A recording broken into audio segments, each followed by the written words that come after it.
Hey everyone, and welcome back to Wedding Wednesday with Kenny and Mari. Today we are talking about flowers. My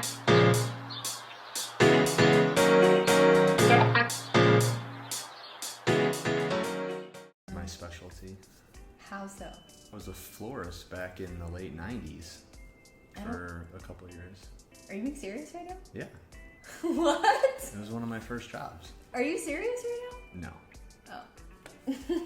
Have you seen some of the quotes for this stuff? I try not to look at any of the quotes for any of this. Yeah. I just remember my friend John telling me how much he spent last year on his flowers and how they all went in the garbage right after the wedding was over. $4,000, $5,000, $6,000. I mean, I know that it could get even higher than that depending on the size, but they had a pretty big wedding, but that's still ridiculous to me. He wasn't too happy about it. So Mari did some polls in her stories. So for wedding flowers, should you splurge and spend a lot of money or save money and do it a different way? Surprisingly, a lot of people said splurge. I thought more people would have went with save. The next question was real flowers versus fake flowers. I'm gonna say real flowers won. It did. I feel like for a wedding, it seems like you should do. But if they're fake, could you reuse them like around the house? For sure, yeah. I feel like real flowers just give you an elevated experience. I like flowers. Like in my old apartment, I used to buy like a bouquet at Jewel, and I would put them in a vase. But they would only last for like a week. Yeah, I like flowers. In the studio here, you did that? Yeah, down. I never saw that. I used to do that in Maryland. Yeah, I was on like a flower kick. Well, we should start that up again. Fake flowers get dusty, I feel like. Yeah, and they don't smell nice. Jewel is a grocery store, by the way. Yeah. In the Midwest, well, Chicago. I used to work at Jewel as well. I don't believe. Oh, you did actually. Yeah. The next question was, do it yourself for the flowers or hire a florist like myself? Hiring somebody to do your flowers won this poll. Yeah. But we are actually going the DIY route. So more on that later. We're gonna put everybody to work on this wedding.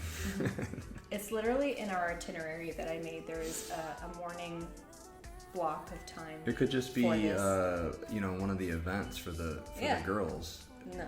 Set the flowers up and have some mimosas. It's gonna be a little brunch mimosa station, but for everyone, not just the girls. The next question was bold colors versus soft colors. I'm actually surprised. I thought that everyone would vote for like bright, vibrant colors, but actually everyone voted for the soft, muted tones. I think it also can depend on the season and like the theme of your wedding. So the next question was the shape of the arch. Classic, which is like an arch, like the rainbow looking.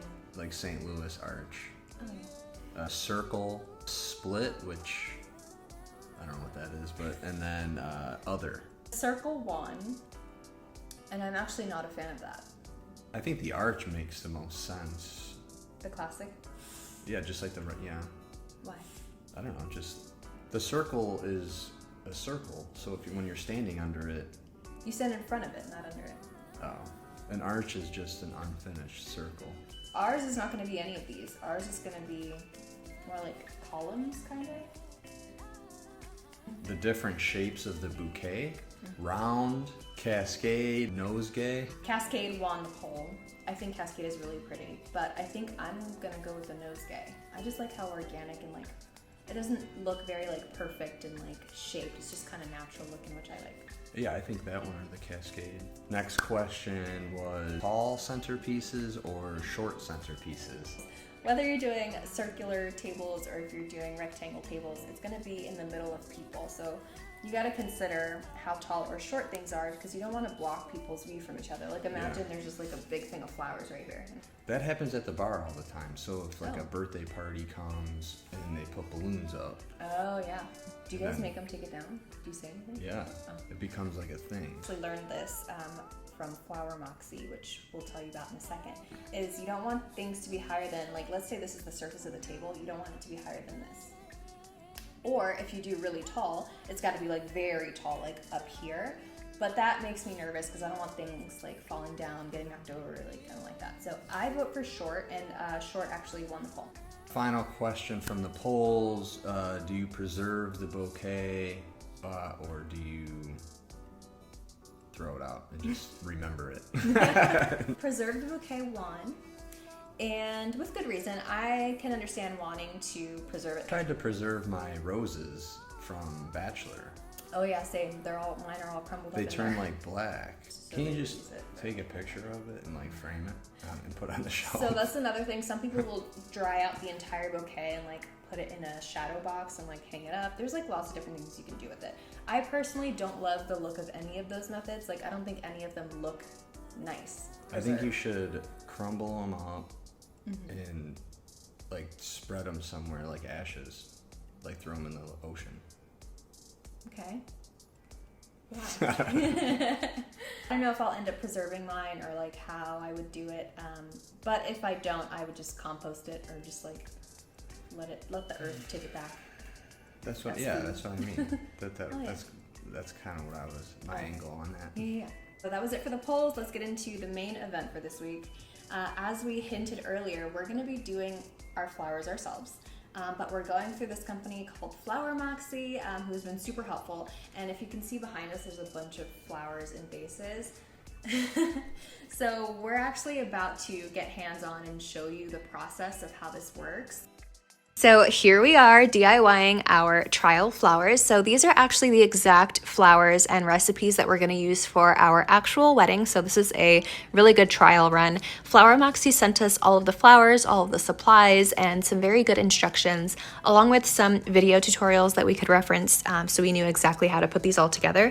And I'm starting off with the greenery, as is Kenny, and then I slowly start to add in all the different kinds of flowers. I've got ranunculus here, I've got garden roses, I've got spray roses and Eskimo roses. So I'm just kind of placing everything around, not really being too meticulous, not going for any specific pattern. Again, I want this to look very organic and just like natural. So that's what I'm going for here, slowly adding in everything piece by piece. Kenny's making good time on his boutonnière over there. We actually finished both of ours around the same time. I'm almost done, so I added a zip tie loosely around, and then I make any final adjustments before I tighten up the zip tie, and it's about done. And here's mine. As you can tell, it's extremely professionally well done, of course. Yeah, you did a good job. I was pleasantly surprised with both of ours, actually. It was much faster than I thought and not as hard. No, on a scale of 1 to 10 of easy, it was 8. Very quick, I thought. Yeah. Better than anticipated. So very happy with Moxie and excited to use them for our wedding. See you later.